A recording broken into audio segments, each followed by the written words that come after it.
Hey, what's up guys, it's SirTagCR, and today we're going to be hitting you up with B-rad's gameplay on the 2.9 Elixir Miner deck. B-rad is undisputedly the best player with 2.9 Miner, so there's no better way to learn than looking at his games and picking up on some nice tips and tricks. Huge shout out to B-rad. If you guys are not following him already, his link will be down below in the description. Make sure to drop him a fat follow. So guys, as we jump into the games, I'm going to be pointing out some nice tips and tricks that you can definitely implement into your games. Alright guys, let's jump into the first game. Royale, who will be rocking the double giant minions deck against B-rad, who you already know he's running in the 2.9 Miner. He's going to be dropping Ice Spirit at the bridge or skeletons in the back every single time. He's going to be dropping Ice Spirit at the bridge in this situation because he did not have skeletons. He's going to be logging back. Notice how he elects to log the goblins and the miner. He elects to actually just conserve damage right there. Another thing that he's going to be doing is he's going to miner the back of the tower. Whenever you have units going with your miner, you typically want to miner the back of the tower, because if they defended with melee units, then the melee units would be spread out between the back of the tower and the front of the tower. It would just be like a little bit more chaotic for your opponent. Another thing that B-rad did right there is he went in for a very valuable poison. Hitting 7 worth of elixir, he hit the musketeer, he hit the 3 elixir minions, and he hit the tower. Every single time he's going to get valuable poison, he's going to take it in this situation. He knows that his opponent has the minion horde, and he knows that his opponent has the 3 elixir minions. However, he's not deterred because he knows that he's going to have the Electro Wizard and Ice Spirit combination, and in double elixir, he's going to be able to cycle back to poison. So you guys are going to notice that he's going to take poison value when he can, in every single time. He's very capable of defending with small elixir units, even if he has to pull the minions to the opposite side with skeletons. So that was really well played by B-rad. And another big thing that you have to do with Miner Poison that you're seeing right here is he logged the goblins. He was paying attention to what his opponent had. At all points in the game, B-rad knows when what cards his opponent has. If you don't know what cards your opponent has, you don't really know if you have to log on offense or if you have to pre-poison on offense, and it can get really dicey if you're playing Miner Poison and you don't really know the preferred offensive maneuver. So B-rad right now is just playing defensive. He's not really doing too much. He's not going to go too hard in the paint with a miner or an ice spear because he knows that it's just better to do those valuable poisons when you can, and he's actually going to get a very valuable poison hitting that musketeer. Musketeer dies in the poison because it was actually shooting the knight for quite a while. Another thing B-rad does, he's going to be using Ice Spirit, he's going to use skeletons, and he's going to use the Inferno Tower that after it cleaned up the giant, it still started to work on the miner, conserved a lot of damage for him. He's always going in for that miner log because the dude is just continuously going in for the goblins as defense. The musketeer is actually focused on the miner, so B-rad takes that opportunity to keep the musketeer inside the poison, goes for a poison, finishes it off. B-rad's just playing this so well on defense, guys. Notice how his opponent's really not able to go on the offense because B-rad is always constantly killing his units. The musketeer was never able to get to the B-rad side of the map because he kept poisoning. So the dude never really had anything to go in with he never really had a great push to go in with.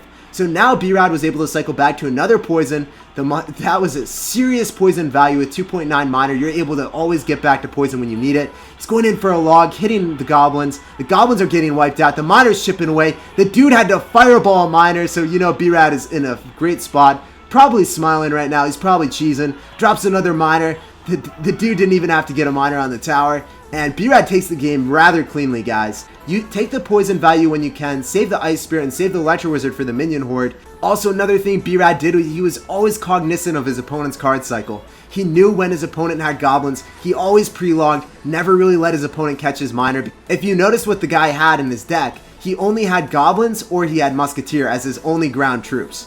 There's nothing for that guy to catch the miner. So B-rad played around that to accommodate his opponent's deck right there. Very well played from B-rad. Let's go jump on to the next game, guys. Alright, let's jump into our second game, guys. B-rad's going to be rocking the 2.9 Miner, of course, and Uni Emily, aka Cambrick, will be running nothing other than Splash Yard, the hardest possible counter to this deck.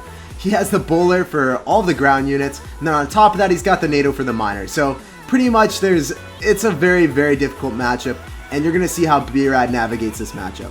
One thing that B-rad's going to be doing is he's actually going to be cycling the Knight at the start. The reason he cycled the Knight at the start opposed to an Electro Wizard, the Electro Wizard is actually prone to a spell as a poison or a fireball at the start, and you don't really want to allow your opponent to rack up some tower damage early on for free.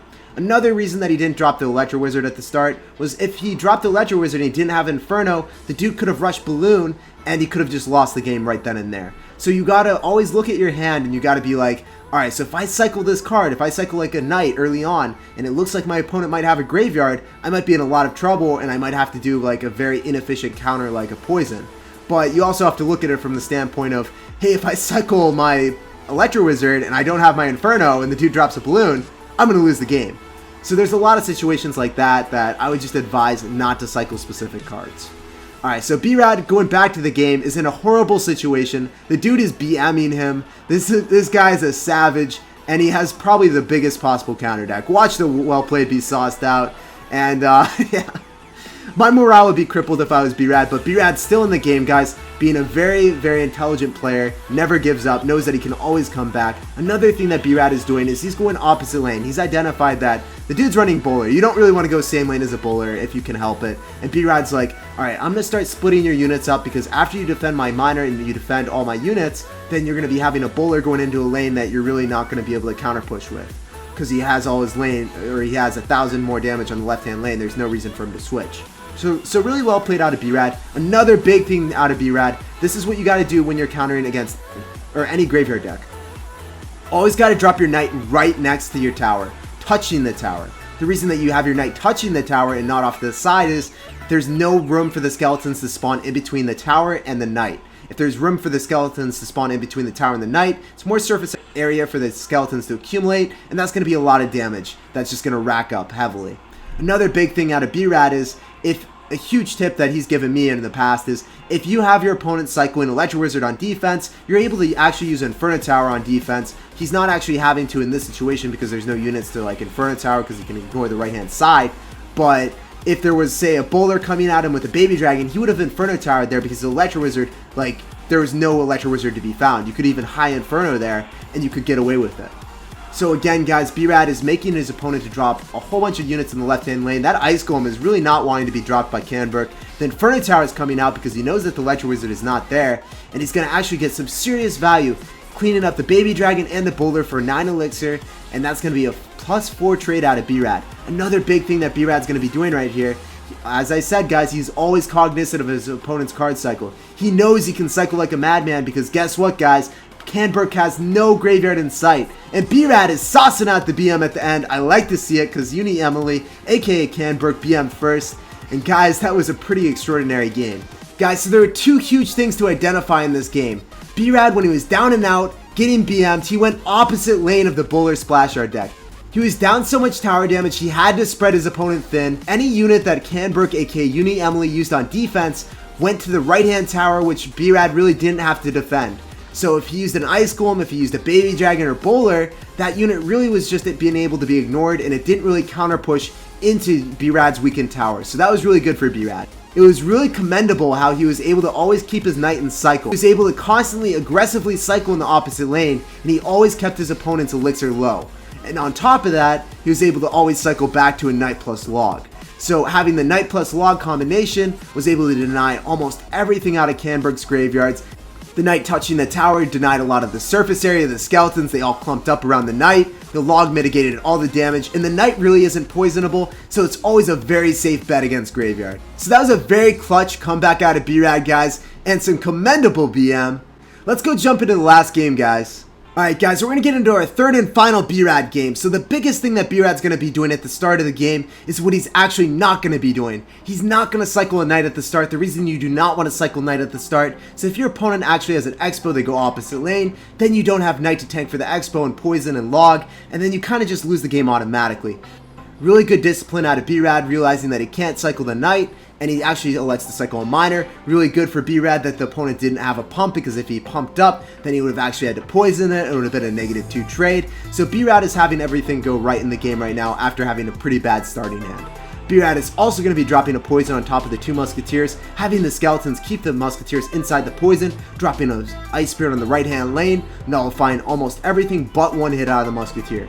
Everything is going according to plan for B-rad. He's up 3 elixir. He's going to be cycling an Electro Wizard in the back. After identifying the opponent has 3 musketeers because he showcased them early on, you can pretty much safely assume that your opponent's going to be going for a pump. So he's going to be punishing opposite lane pretty hard with a knight, skeletons. He's trying to spread his opponent's elixir thin. He's trying to demand a response out of the knight so then his opponent wouldn't actually have anything for the miner.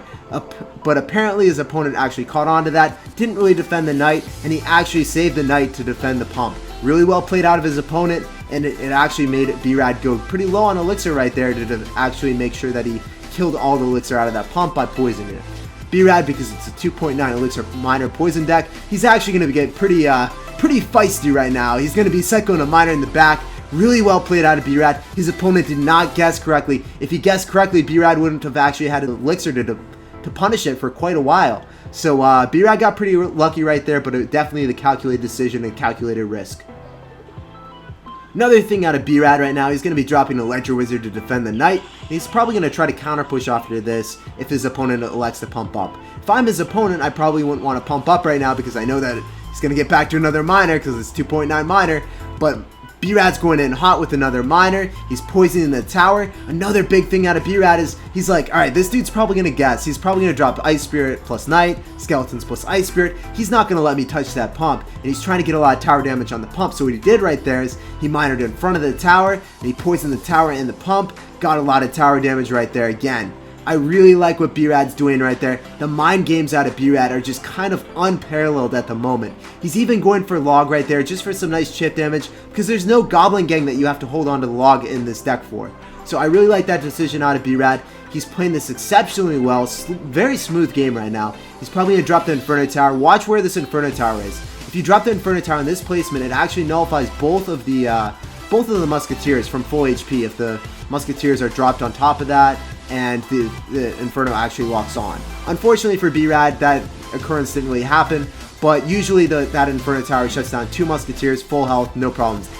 So B-rad again is going to be dropping another poison on the tower. He might actually elect to cycle this man out. He's going in for a log. So this is 300 HP. He's going in hot. He went in for a miner. His miner got caught, unfortunately, but he has a poison in cycle. He's going in for a poison. There is so much going down on the right-hand lane. I bet B-rad is just going to be cycling the log. He ends up taking the dub, guys. So the big thing to consider in this game, shut down your opponent's pumps. Always make sure you try to get that minor chip damage when you can, and play pretty aggressively. Don't allow the 3 Musketeer player to pump up. If they're not able to pump up, all of their pushes are pretty easily dealt with. So I hope you guys were able to pick up on some nice tips and tricks today. If you guys are somehow not following B-rad already, make sure you're dropping him a fat follow. As always, guys, thanks for chilling with me, and I can't wait to see you guys next time. Peace out, guys.